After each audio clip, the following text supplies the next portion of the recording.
more hours of sobriety? No. Well, he's in charge.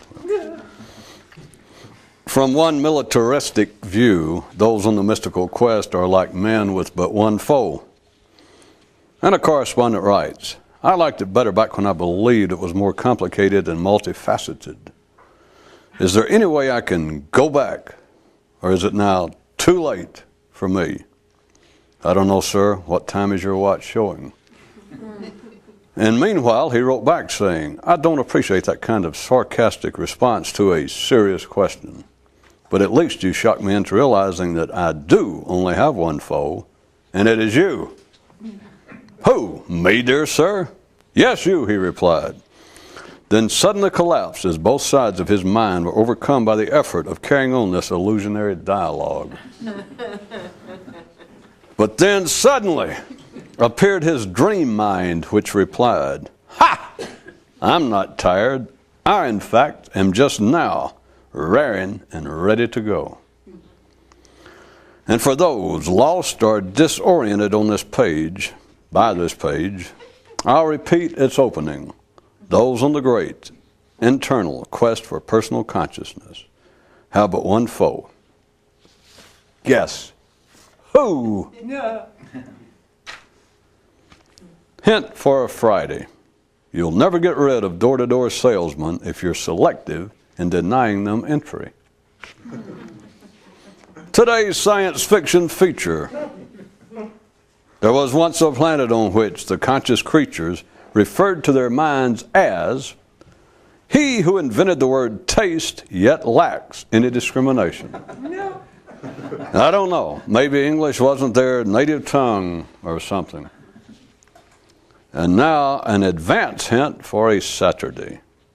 You'll never be rid of door-to-door salesmen if you depend on the one now keeping house for you to determine who it is tastefully to let in. Who is tasteful to let in and who is not. One man decided not to take racing tips from horses in queues at 3M plants.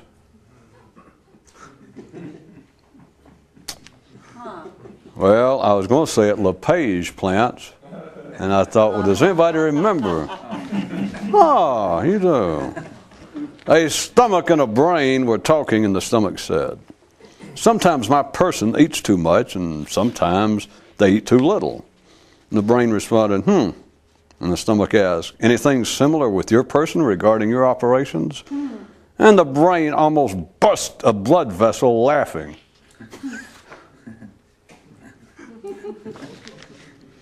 One man apparently liked to hear himself talk, but is quick to point out that this is only because there is no one else he likes to hear.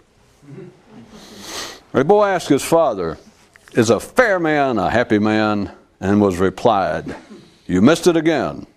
There is no such thing as an unfair man. If you're alive, you are what you are, and what could be fairer than that? And as so often occurred in these circumstances, the lad suddenly incurred a horrendous headache, but was not too concerned since he knew from experience that it would last only until he properly digested what the old man had just said. That and the fact that he and his elder are just two sides of his own brain.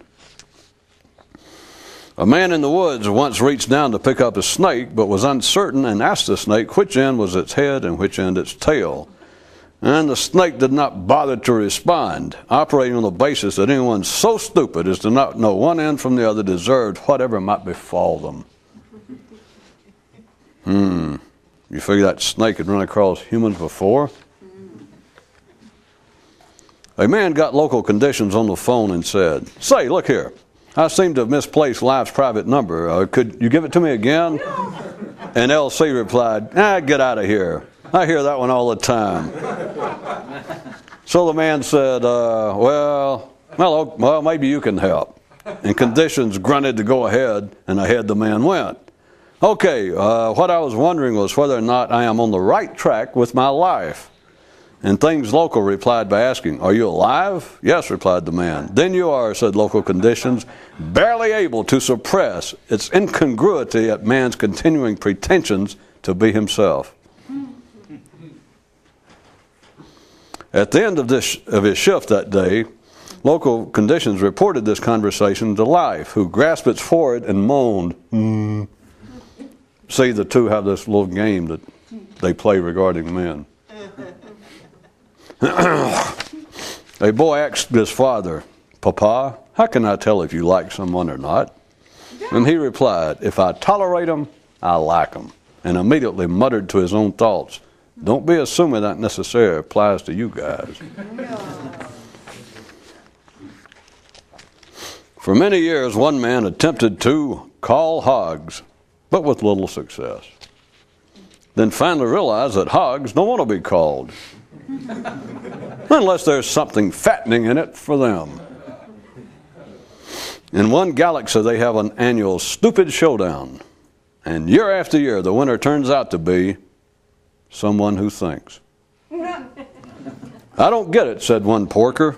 "I know," said another. "I told you we should have been cows." But upon considering this, the first one had little faith that such a change would have made substantial difference. Someone asked a man standing on the corner, "Is that an awakened snake in your pocket, or are you just Aesop trying to hitch a ride?"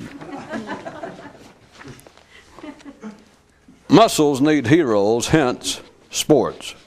And you'd think minds do also, hence nothing. And for those of you telecoursing this program, I should note that the just read item was one of those which is both, that is to say, all three things. It is true, it is not true, and if it is either of these two, then it is ridiculous. According to one legend, man's initial concept of a supernatural realm involved the idea of one God, a good guy, and a multitude of bad demon guys. But then as time passed and man passed gas, he began to tighten up the scenario and got it down to where there was still just one God, but then only a dozen or so opposing bad guys. And sometime after that, he refined it even further to the point where he pictured only one God with only one anti-God giving him grief. Legend then goes on to say that when this place is reached, men abandon any further advancement in this area. And for you true folklorists, this particular legend has a secret second ending in which it rudely sticks out its tongue at humans. One tale tells of life directing local conditions, and one reality to keep the creatures in the front lines of the parade talking so as to keep those in the rear following. Serious saga lovers note, each man is his own parade, but only the awakened are aware of it. One man complained that he did not like the constant, uncontrollable changes in temperature, and someone asked him where he lived. "Planet Mind," he replied, and all within hearing nodded knowingly. In physical, civilized lands, suicide is always forbidden. The reason being, so as to distract people's attention away from the other type possible. A viewer writes, "Is it really true that life has to arrange things specifically to keep man from seeing what's going on and from then trying to struggle against it? Level with me. Is that really true?"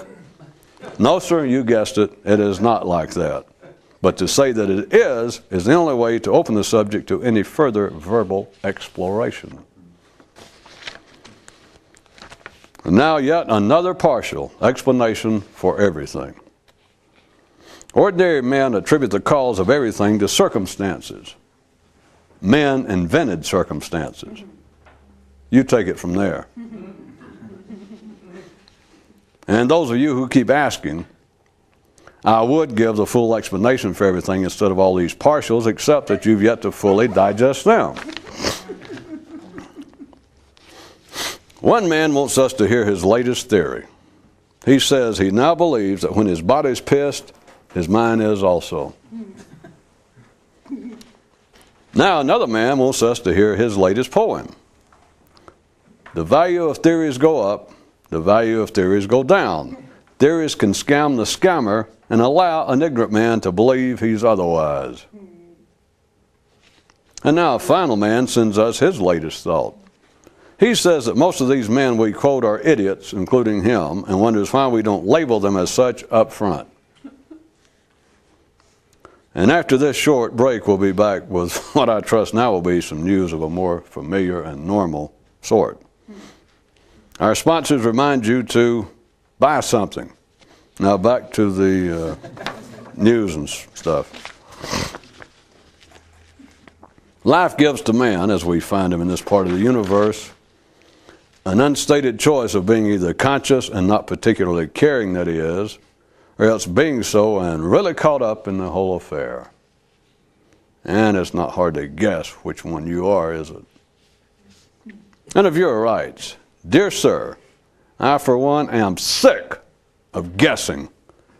If this is the best you have to offer, I say that you should go off the air, cancel your show, shut the hell up and be done with it. I do hope this does not seem too rude or pushy, but I have been ill lately. Yours, a man assumed conscious but not particularly concerned one way or the other. SASE, enclosed, etc.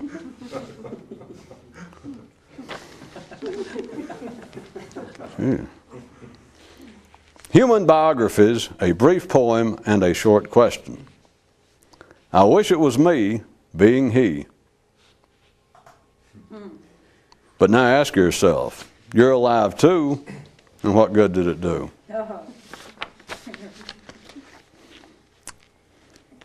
How to look at it if you want to, or even need to. If you're not successful, you can always say that you are ahead of your time, or behind your time, or anything along these lines will work. People in the back of the parade can't see those in front. Simple people can't see the more complex, those more complex. People in penthouses can't see those in the basement, and I would add that those less conscious can't see those who are more so, except that there aren't enough who are more conscious to make it worth the effort. And of your rights. Why is it just about the time I think you're going to end one of your little stories or so-called news items on a positive note, you suddenly will turn it around and make me feel like a piece of crap? About an hour after receiving this, someone delivered a telegram from the same man which said, "It just struck me, the possibility that my feeling out crap at the conclusion of your comments might not be entirely your responsibility. If this becomes even clearer to me before dark, I'll send you another wire saying that it's probably not even partially your fault."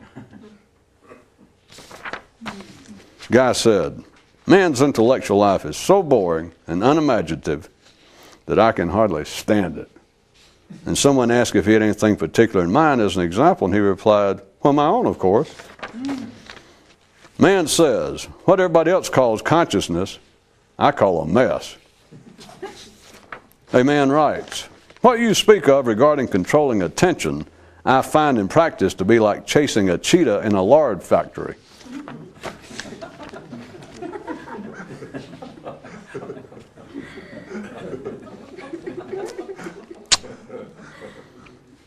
A tip for when you're home alone.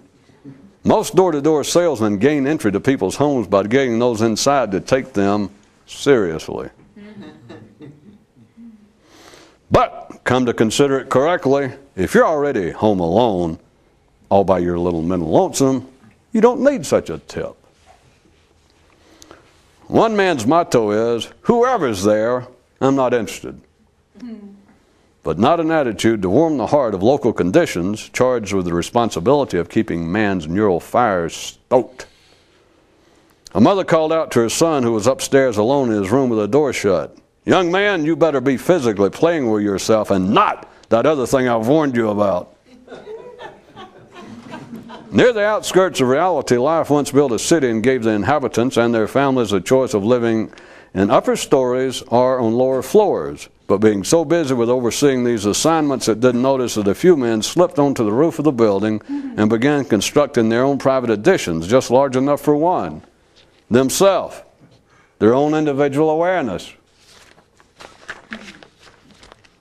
How to be mentally ill, or at least disturbed to the degree you wish, without the effort or expense of professional assistance. Here it is. All you need to do is decide that you are. But before all of you are at me, no, there is not something comparable regarding the effort to be more consciously stable. Well, yeah, sure there is, but we've already talked about it so much that I'm ashamed to bring it back up in public. So take what you've got and run with it.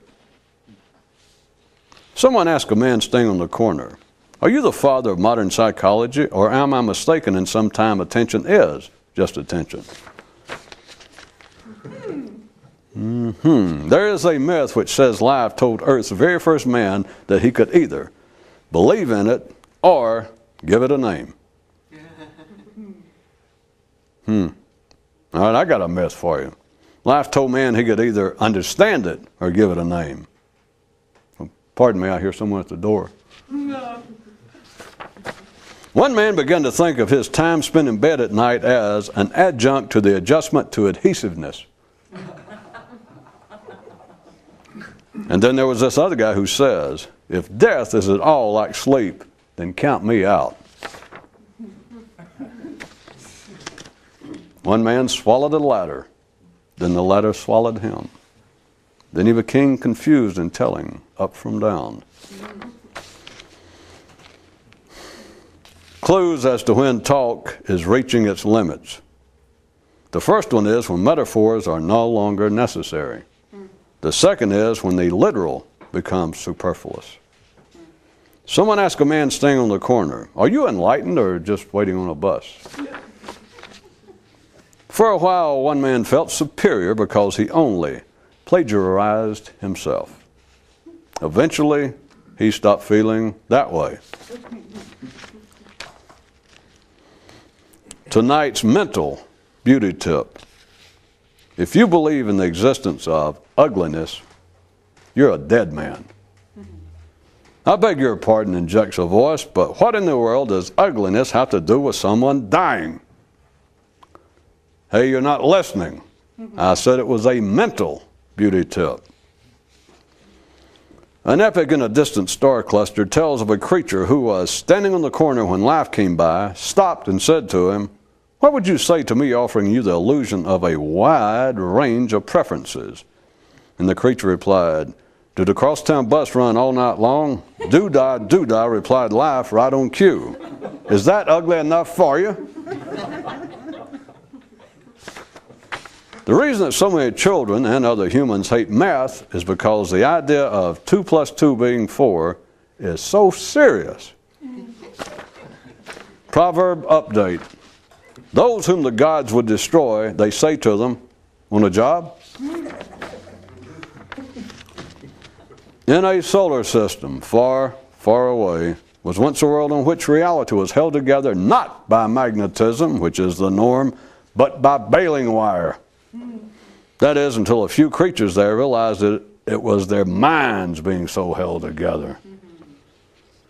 Someone asked a man staying on the corner, "Do I take it from the look on your face that you have yet to awaken, or that you have swallowed something that doesn't agree with you?" "Yes," replied the man, "me."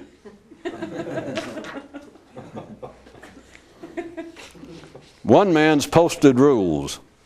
You can fool life, you can fool others. You can fool your boss, you can fool your mother. But the one person you cannot fool is yourself.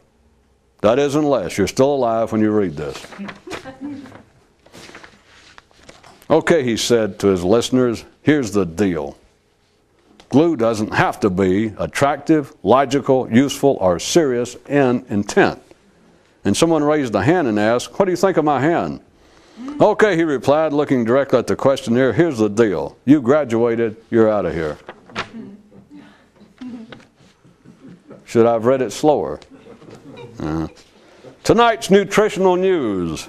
You'll never lose weight if you care what you eat. And finally, tonight's advanced swallowing story. One man quit swallowing. For those of you within the sight of my voice, who for whatever reason are not discouraged enough or find life upsetting enough, I have two pieces of info. One is man's thought processes and his so-called emotions are part of what is a heretofore undiagnosed strain of virus.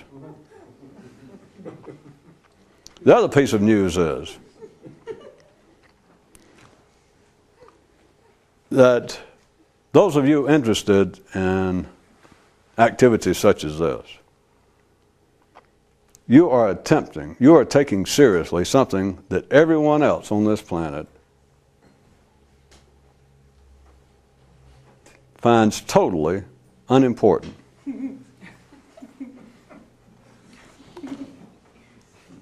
And at least you think that those two pieces of information are not related, then at least there's one piece of good news. You're correct. There is a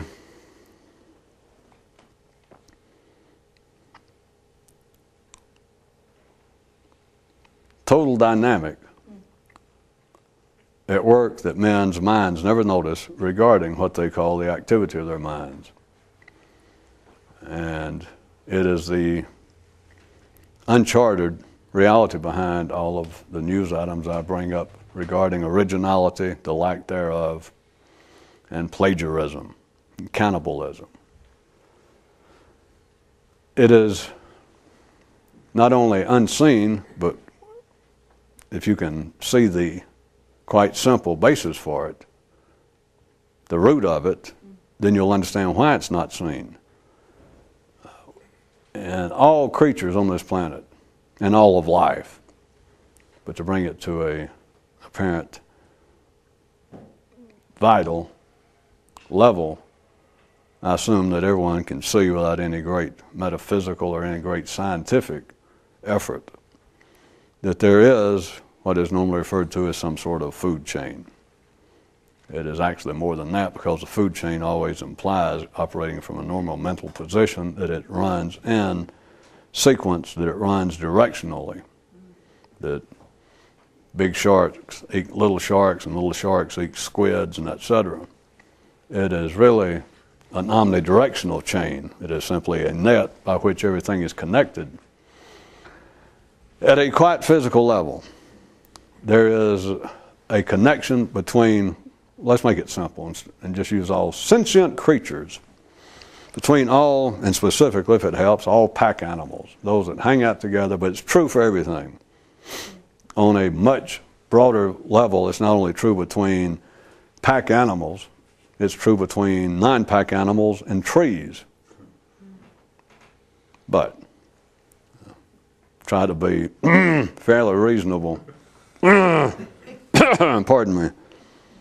Take it on the basis of herd and pack animals.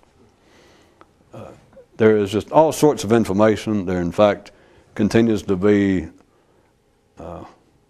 spooky, all the way from spooky to scientific musings over the fact that there seems to be even a kind of communication that can go in between animals that is damn near supernatural from the scientific view. It is this. Amongst animals, let's take the pack animals I said, but it certainly does not stop there, it doesn't start there, and it's not limited to that. But there is a communication, and I do not mean in any supernatural weird sense, but there is a communication between all pack animals, all herd animals. And it's observed by ordinary people. They do not necessarily make anything great out of it, but it is there. There is also a communication, and I'm using communication in the widest possible sense. That is a connection. There is a connection between humans at a physical level, just as strong. It is the basis for the speculations and notions that people suddenly wake up in the middle of the night and know that their mother died 2,000 miles away. Regardless of any validity or lack thereof of any particular example of someone saying that, And you might notice no one ever says that until after they know that their mother has died.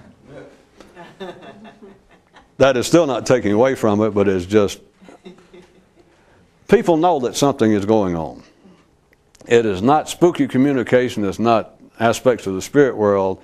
It is simply the fact that one fish in the water, when it moves to some degree, a fish a long way off will experience the ramifications of his little tail wag. To say that fish in the water communicate non-verbally, non-intellectually, is not to say the obvious, it's to say something there's really no term for. To say that fish in the water communicate non-verbally, all right, I'll give it a shot. It's to say that they can't help it. It's not speculation, or shouldn't be to anyone who understands anything. It's not any sort of inquiry, such as, well, that's weird. It's not weird. Or shouldn't be speculation about, well, in that one case, I believe that little carp had some kind of supernatural communication to that grouper over there. It's not supernatural, and it's not speculation, and it's not an anomaly. If there was not communication going on, that would be the anomaly. The communication is simply that there is an omnidirectional, there's a net. Instead of the food chain, there's a net going in all possible directions. I've gone to the trouble in times past to draw, I won't go the effort, but I just start drawing dots and say that's humans. And between all dots, start drawing lines, and even on a two-dimensional surface, not even on a two-dimensional surface, it does not begin to cover it, because it would have to be a three-dimensional model that there is between you and everything else in life, what amounts to an invisible line of communication.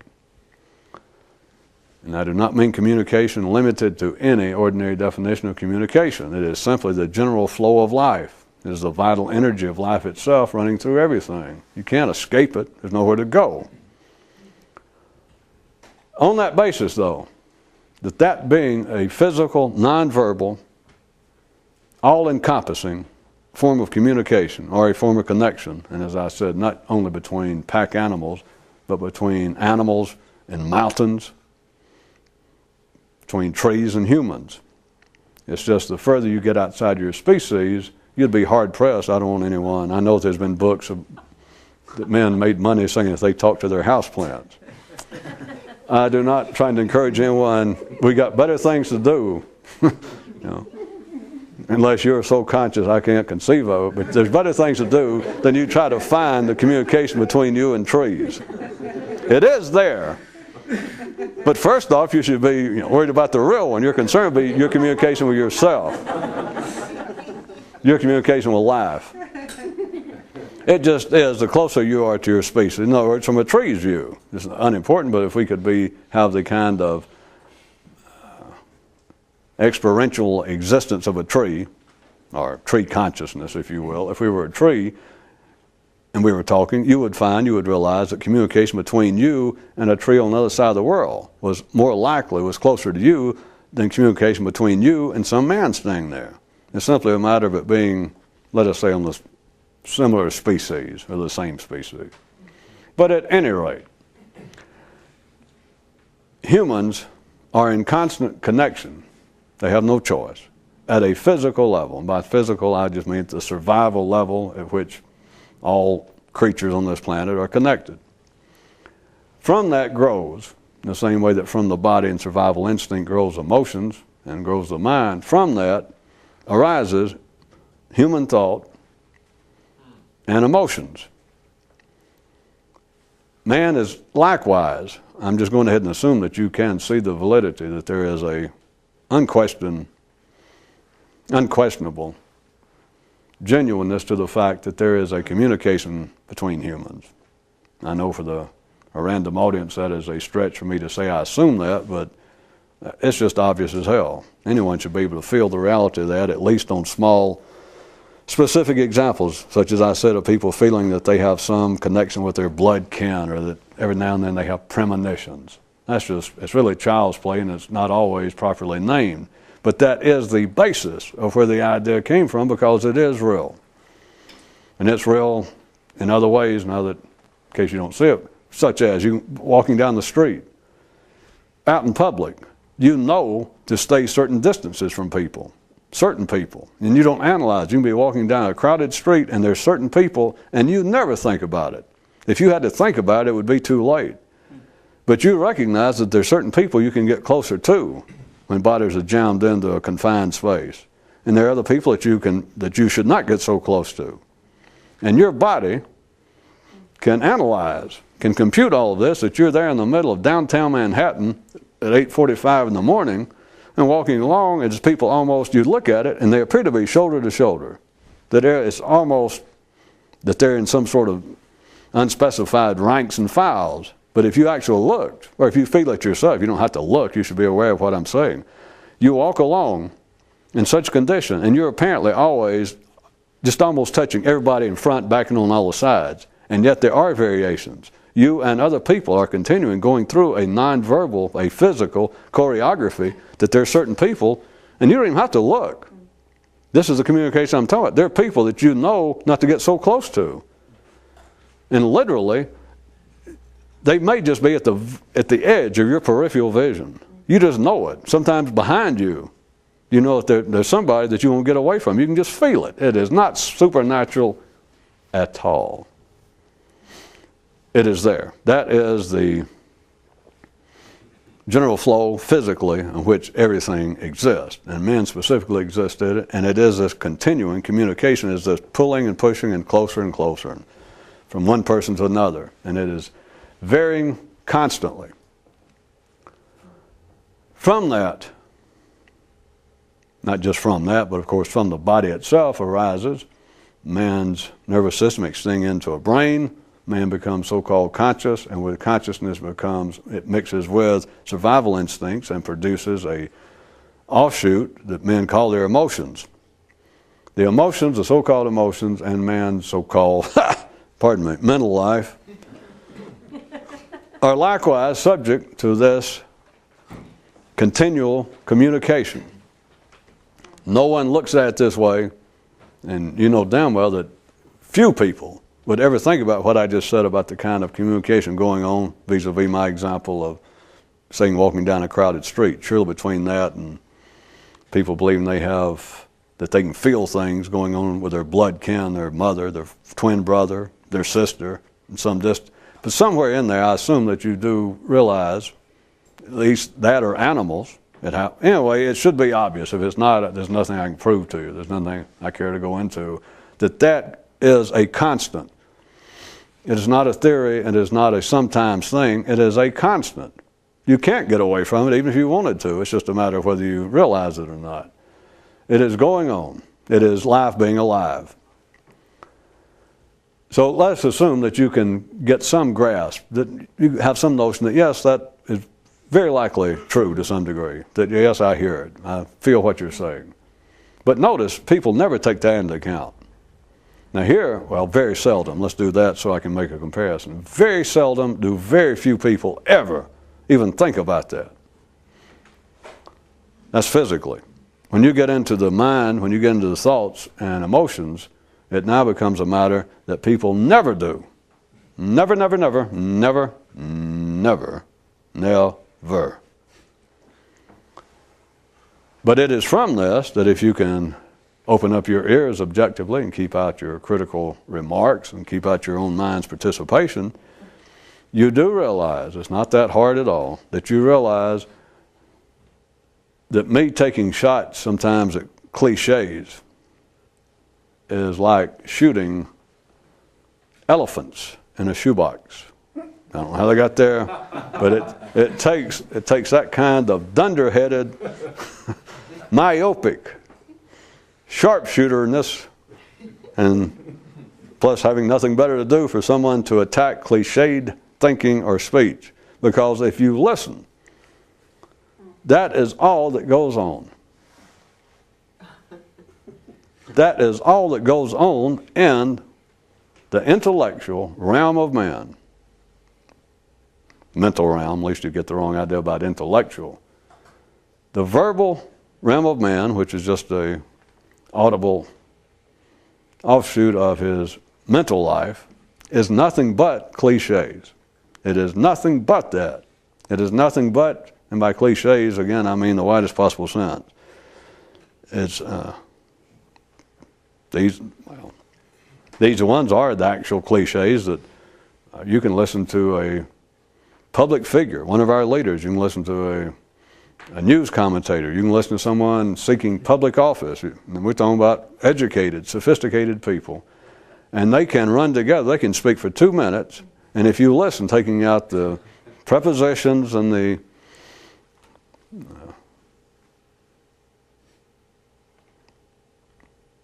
well, that's about it, isn't it?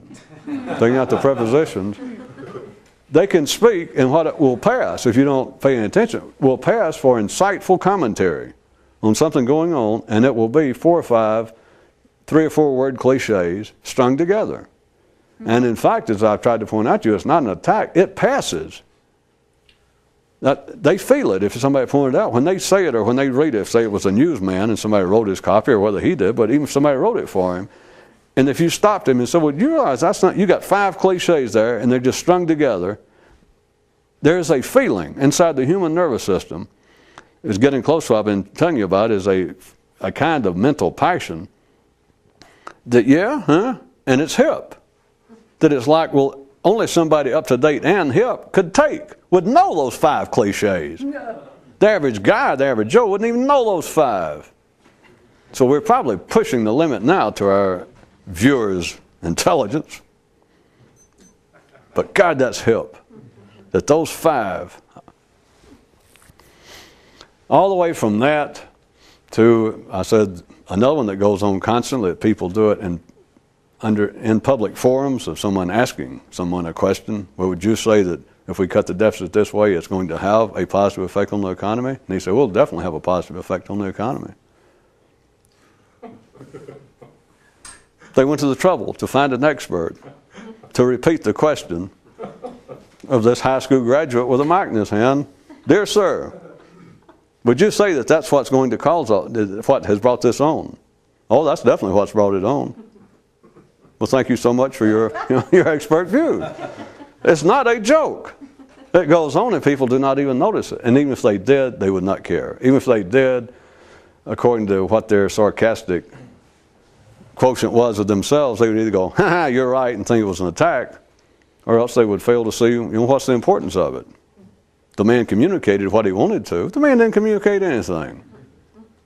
He showed up to be interviewed. He is an expert. He gave them these little quick bios so that they could say, and we have with us today to comment on this proposed change in the economy, Dr. So-and-so, head of economics department, such and such university. Hello, doctor. Would you say that the way, by them cutting the prime rate today, that the economy will probably heat up? And he'll say, there is no doubt it will heat up. Well, thank you, doctor. And you feel, I say you feel, the way things work, no one analyzes it, but if you are interested in such matters, you may feel, you may think as though something occurred. It was not just a reporter. They tracked down, they invited the head of the economics department from such and such university, and you heard him say it. The man repeated the question. That is the nature of the intellectual life of man. And what I'm describing now, at least you lost the point, at any given time, and it's continually shifting the same way that one individual walking down streets of Manhattan at 8:45 on a work day, that there is this constant shifting of people jockeying around and trying not to get too close to certain people and so other people they can get. It's this continuing. It's fish in the water. If you want to know, and as you look up, and there are thousands of birds flying in formation. And as far as we can tell, there is no drum major. No one is calling out directions. And those sons of guns flying around like this as fast as they can go, and suddenly go bzz, bzz, bzz, bzz, bzz. Never. There is not one record of there ever being a fender bender among birds in a flock. There it is. I mean, you can look and see. There it is. There is man physically. He just doesn't think about it. Now, there is man intellectually and emotionally. And he damn sure never thinks about it. So even if you saw, it's just a build-up, even if you begin to see and begin to listen, and you heard that the intellectual life of man, the so-called intellectual life of man, is reflected, it's easiest to see or quickest to see on the verbal level, but you can read. You know, if you want to do it slower in the privacy of your own home, you can read it, and there it is. The words on paper are audibly out in the air, floating from tongue to ear, are birds flying, and they go this way and they go that way. And even if you do not hear cliches, even if you do not hear someone saying, yes, it will heat up the economy. There is nothing going on that is not part of a network, and it is in flux constantly. That's why cliches fall out of favor, come back to favor, and not just cliches, why there's certain areas that are of interest. You know, nowadays it's considered the so-called age of information, and news is considered to be very important. In other words, it is now one of the average person's major hobbies in life next to sports is keeping up with the news. And there's no such thing as the news out there. People say there is, and there apparently is to the ordinary mind, but no one ever questions the fact that for a while, the bloodshed in a certain country will be on the news constantly, making the headlines in the paper. And it goes on, God knows how long. Who decides? Nobody knows. But it is the opening story constantly for X number of days, weeks, even months. And then suddenly, the birds change, and you don't hear about it. And I don't know what you ever thought about it, but the hostilities, that which they thought they were reporting on, are still going on. Not one bit of change. Because that was not the news anyway. The fighting is something. If there's actual fighting going on somewhere, that is one thing. The reporting on it has nothing to do with it. The reporting on it is now in the mind of man. In the mind of man, there is no originality. There is nowhere to step in and say, well, wait a minute, let's say this. You have to be cannibalizing at the routine level. You are cannibalizing, you are plagiarizing, you are responding to questions by repeating the question. Yes it is. It is a kind of continual, I don't want to be crude, but it is a kind of continual regurgitation, is a kind of cannibalism.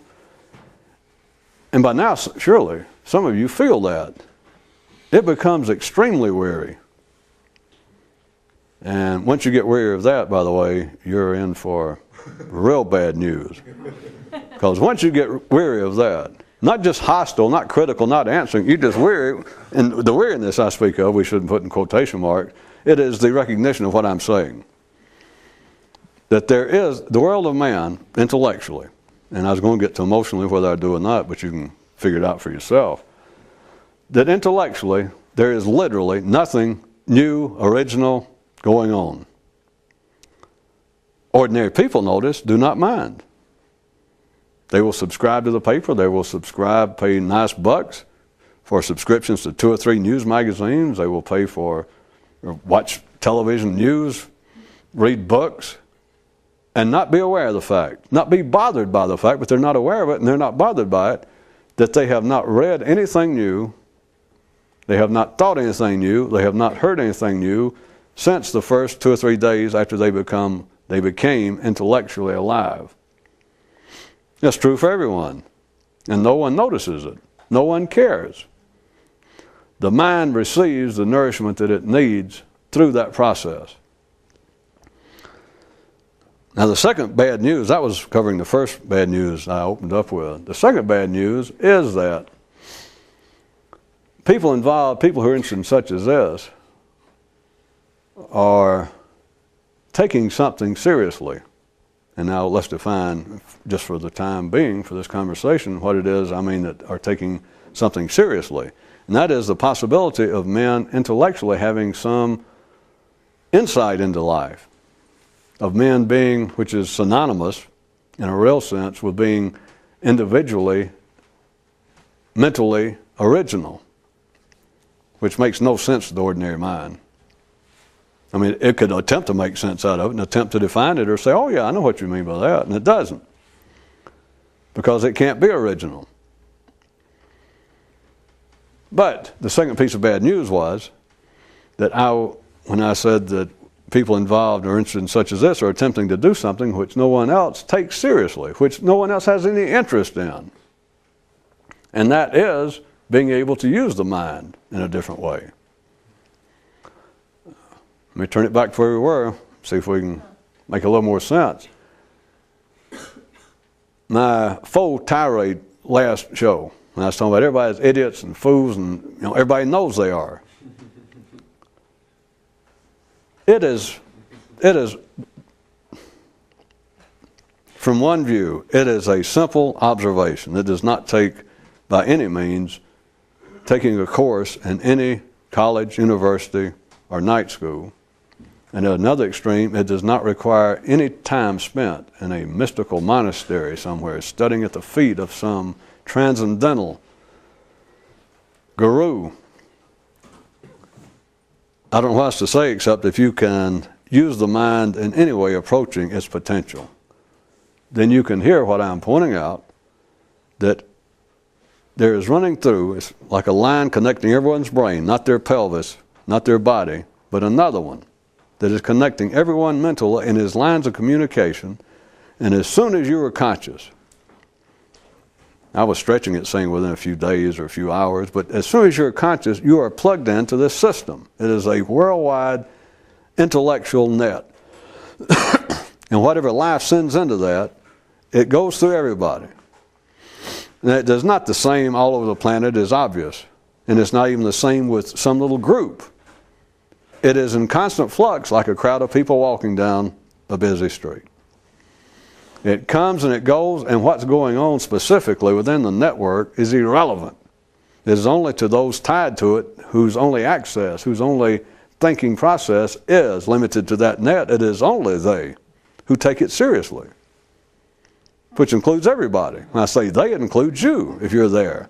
Because you suddenly hear, well, the president said so-and-so, or the Pope said so-and-so, or so-and-so, whatever it was, whatever interests you and catch your attention, that somebody went, rah, rah, rah, rah, rah. And it's like somebody pulled on your little wire here, and you go, huh. And either you agree, or you go, oh, that's good, or you go, wait a minute, and you feel like you resist it. One of the world's great illusion, because of it's like you felt that someone pulled and said, well, what we're going to do is have to raise taxes. Let's do it that way. And let's say that your mind is a fervent fiscal conservative in matters political and economic, and as soon as you hear this news, these words, you got this little bitty radio that came free with your subscription to a magazine, and you got plugged in your ear, and you're walking along, and these sound waves go into your ear, and it comes out about proposed tax increase. It gets up into your brain, those sound waves, and your brain goes, ah! And it feels as though you're tugging against this little free radio, this little thing in your ear. Now, of course, we can say, well, that's not what you're doing. You're actually, when you went, and you could have done it physically. People do. When they hear news they don't like, you know that. People go, huh? And they physically like pull away. Something they disagree with, and they, huh? So you say, well, that's foolish. You're not actually pulling your head away from that plug. Yeah, you are. And you can say, yeah, but there's more. Yeah, you're right. You're pulling away from that little noise coming out of the plug. Yeah, but there's more than that. Okay, you're pulling away from the man in the studio who recorded that 2 hours ago. He died since then. He was in a car wreck. So you're reacting to a sound wave to a dead man. Come on, you're being silly. It's more than that. Because he was repeating what the Secretary of the Treasury proposed 4 hours before he recorded it. Okay, now we're getting somewhere. Yeah, well. You're reacting to things mental. It seems real enough that you say, well, it will. Eventually, it'll take money out of my pocket if this goes through. That's not what's going on. There you stand, or there you are walking down the street, or in the middle of your jog, listen to this, about proposed tax increase, and you trip and almost hurt yourself. Over what? May I be so bold as to say nothing? Nothing. Oh, yeah, but it could be something. Well, won't you wait and trip when it becomes something? I don't know. You're playing with my mind. I got news for, well, I'll be insulting. That's what people end up thinking. Well, wait a minute. When they've got nothing else to say, they go, well, wait a minute. You're just playing with words or playing with my mind. If they're a bit more intelligent, they'll say playing with my mind. Yeah. Flatter yourself. Well, cut that off the tape.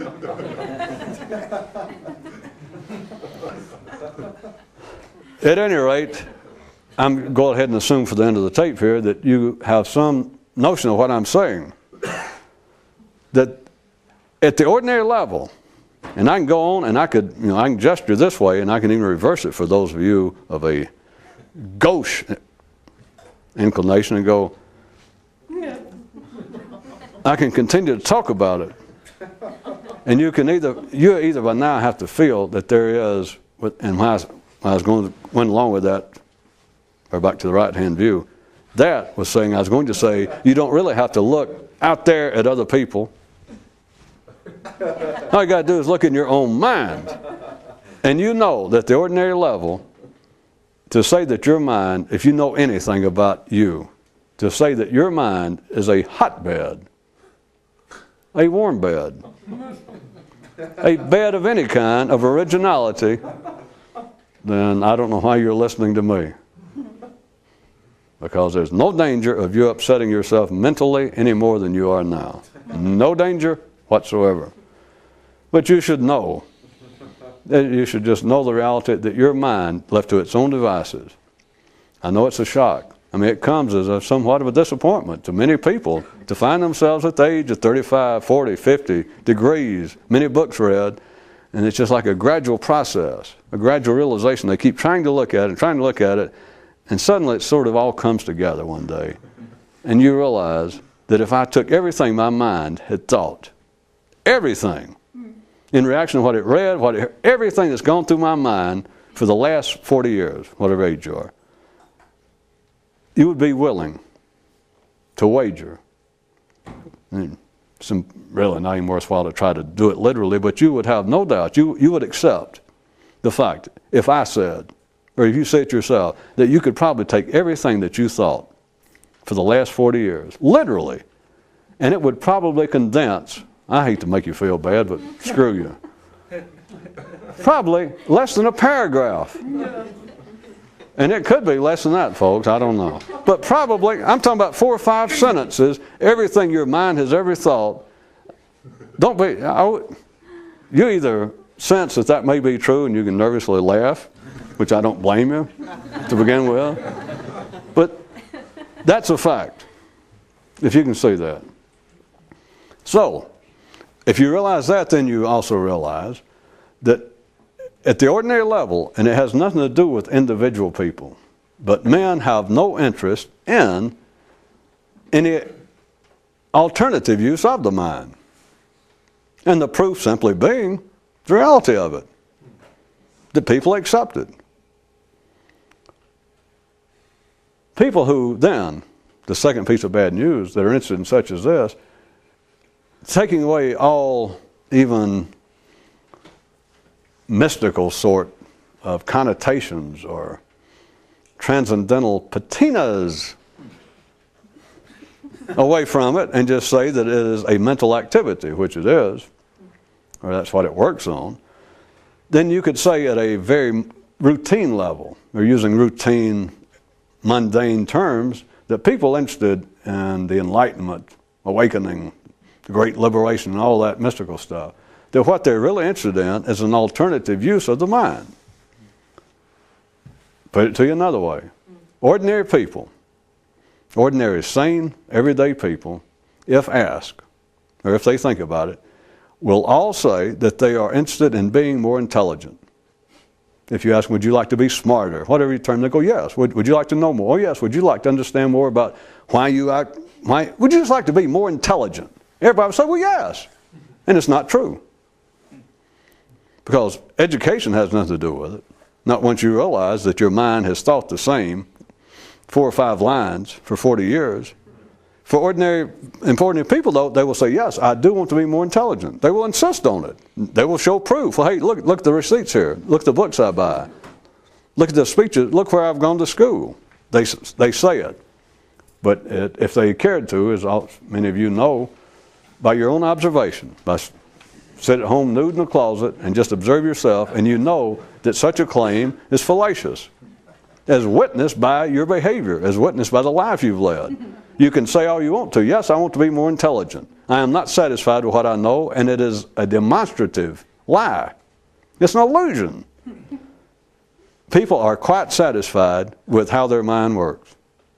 They're quite satisfied with what they've thought. That's one of the benefits of this fragmented thinking that matches the kind of pulsations of the firing in the brain, or put it to you another way, that's one of the many benefits of a bad memory, is that people are not aware of the fact that I have thought the same bloody thoughts, this small handful, for 40 bleeding years.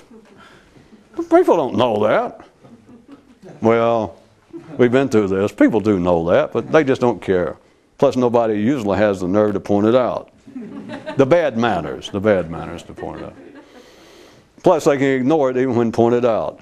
If you think that to be civil is to be able to stand in the middle of a high-class affair with cutaway coat and all the women in evening gowns, and you suddenly hear a quite rude noise from a particular offensive body orifice, and everyone continues and do not even miss a beat. If you consider that to be a sign of gentility and good breeding and sophistication, that's nothing.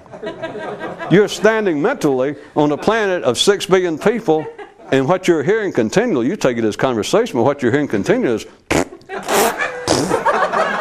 and everybody just goes ahead and they play like nothing happened. I want to be sure that you understand the second piece of bad news that I leave on a suitably sour and depressing note.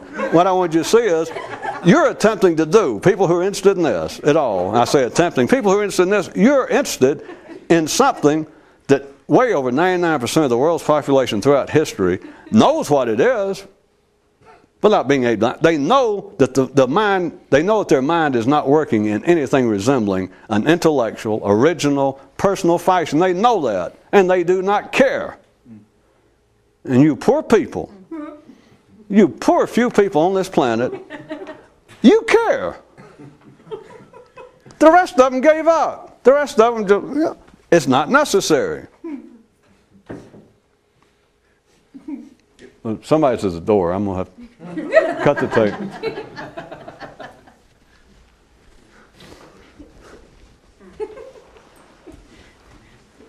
What's game time tomorrow night?